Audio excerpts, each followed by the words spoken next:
জিজ্ঞাসাবাদে আয়েশা ঘটনার সাথে জড়িত থাকার বিষয়টি স্বীকার করেছে। একইভাবে জানা যায়, গৃহকর্মে নিয়োজিত থেকে চুরি করার অভ্যাস পূর্ব থেকেই তার ছিল। কাজে আসা যাওয়ার সময় সে মুখ ঢেকে রাখত এবং তার চেহারা শনাক্ত করা সম্ভব ছিল না। এমনকি তার বাসার ঠিকানাও কেউ জানত না।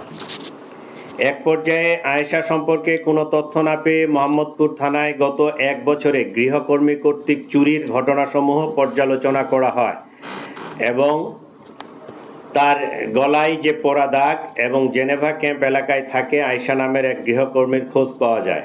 সে গত জুলাই মাসে মোহাম্মদপুর থানার হুমায়ুন রোডের এক বাসায় চুরির ঘটনায় জড়িত ছিল। সংশ্লিষ্টদের সাথে কথা বলে প্রাপ্ত তথ্য যাচাই বাছাই করে আয়েশার সাথে যোগাযোগের একটি মোবাইল নম্বর পাওয়া যায়। সেটি 2025-এর জুলাই মাসের ঘটনা। উক্ত নম্বরে যোগাযোগ করলে জানা যায় তার মোবাইল নম্বরটি কখন কে ব্যবহার করেছেন তিনি সঠিক মনে করতে পারছেন না। তবে কিছুদিন পূর্বে তার ফোনের ডিসপ্লে নষ্ট থাকায় রাব্বি নামে তার এক ছোট ভাইকে ঠিক করার জন্য দেয়। এই সময় সিমটি রাব্বির ফোনে ব্যবহার করা হয়ে থাকতে পারে। এভাবে রাব্বিকে শনাক্ত করা হয়। তিনি জানান, রাব্বির স্ত্রীর নাম আয়েশা। সে মানুষের বাসায় গৃহকর্মীর কাজ করে।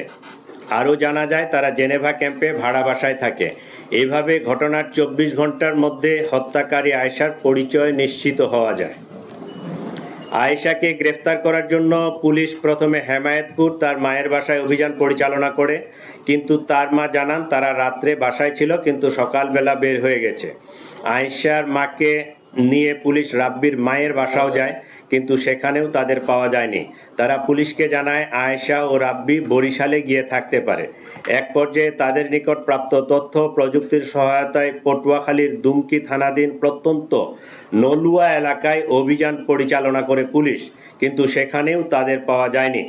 পরবর্তীতে এডিসি মোহাম্মদপুরের নেতৃত্বে থাকা পুলিশের আভিযানিক টিম ঝালকাঠি জেলার নলছিটি থানার চরকারা গ্রামে আয়েশার স্বামী রাব্বির দাদার বাড়িতে বুধবার গতকালকে 10 ডিসেম্বর অভিযান পরিচালনা করে এবং বেলা আনুমানিক 12:30 ঘটিকার সময় আয়েশা ও তার স্বামী রাব্বিকে গ্রেপ্তার করতে সক্ষম হন।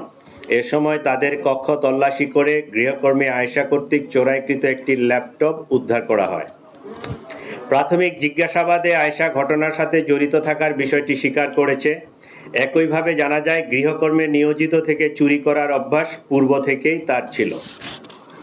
চাঞ্চল্যকর এই জোড়া খুনের কারণ অনুসন্ধানে আয়েশা বলে, কাজে আসার দ্বিতীয় দিনে সে বাসা থেকে 2000 টাকা চুরি করে। এ নিয়ে গৃহকর্ত্রী আয়েশাকে প্রশ্ন করলে তার সাথে গৃহকর্ত্রীর বাক বিতণ্ডা হয়। লাইলা আফরোজ আয়েশাকে পুলিশে দেওয়ার ভয় দেখান। চতুর্থ দিন কাজে আসার সময় আয়েশা বাসা থেকে একটি সুইচ গিয়ার চাকু নিয়ে আসে। ঘটনার দিন টাকা চুরি নিয়ে তাদের মধ্যে আবারও কথা কাটাকাটি হয় এবং ধস্তাধস্তির এক পর্যায়ে আয়েশা গৃহকর্ত্রী লাইলা আফরোজকে সুইচ গিয়ার দিয়ে এলোপাতাড়ি ছুরিকাঘাত করে। এ সময় তাদের মেয়ে নাফিসা তার মাকে বাঁচাতে এগিয়ে এলে তাকেও ছুরিকাঘাত করা হয়। ছুরিকাঘাতের ফলে অতিরিক্ত রক্তক্ষরণে মা ও মেয়ে দুজনেই মারা যান বলে প্রাথমিকভাবে প্রতীয়মান। ঘটনার সময় আয়েশা নিজেও আহত হয় এবং রক্তমাখা কাপড় চোপড় পাল্টিয়ে মেয়ে নাফিসার স্কুল ড্রেস পরে বাসা থেকে বের হয়ে যায়। যাওয়ার সময় ব্যাকপ্যাকে একটি ল্যাপটপ, মোবাইল ফোন আরও কিছু জিনিসপত্র নিয়ে যায়। বাসা থেকে বের হয়েছে সোহরাওয়ার্দী মেডিকেলের ভিতরে গিয়ে পুনরায় কাপড় পাল্টিয়ে তার নিজের কাপড় পরিধান করে সে সাভারের উদ্দেশ্যে রওনা হয়। পরবর্তীতে সে চুরি করা ফোন রক্তাক্ত কাপড় চোপড় সিঙ্গাইর ব্রিজ হতে নদীতে ফেলে দেয়। এই ছিল মোটামুটি আয়েশা সম্পর্কে। এটা একদমই ক্লুলেস একটা ঘটনা ছিল। সে মোবাইলও ইউজ করতো না, ছবি টবি কিছুই ছিল না, কিন্তু তার এই যে গলার সাইডে যে পুরা দাগটা, এইটাই আমাদের একটা ক্লু। কারণ এই পুরা দাগ নিয়ে এর আগে এই মহিলা জুলাই 25-এ ধরা পড়ছিল। এইটা আমাদের থানায় একটা মোহাম্মদপুর থানায় জিডি ছিল। সেই জিডির ক্লু ধরে আমরা এই পুরা হত্যাকাণ্ডের রহস্যটা উদ্ঘাটন করতে সক্ষম হয়েছি এবং তাদেরকে গ্রেপ্তার করতে সক্ষম হয়েছে।